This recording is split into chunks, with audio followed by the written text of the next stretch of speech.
দায়িত্ব কি জিনিস, পরিবারের প্রতি একজন মানুষ কতটুকু দায়িত্বশীল হলে পুরুষ আর দায়িত্বশীল পুরুষ দুটার মধ্যে পার্থক্য আছে।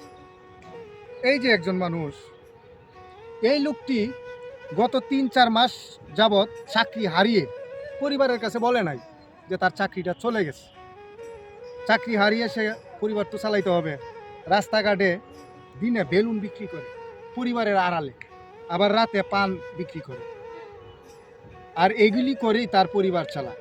যখন একটা মিডিয়াতে তার খবর শুনতে পাই, তখন আসলে এটা একটা মারাত্মক হৃদয় বিদারক আলোচনা ছিল। যে আলোচনাটা শুনে দায়িত্ব কি জিনিস, পরিবারের প্রতি একজন মানুষ কতটুকু দায়িত্বশীল হলে নিজের চাকরি হারিয়েও পরিবারের জন্য দিন রাত পরিশ্রম করে এই অবস্থায় তার শারীরিক অবস্থা এবং মানসিক অবস্থা ঠিক রাখতে পেরেছে।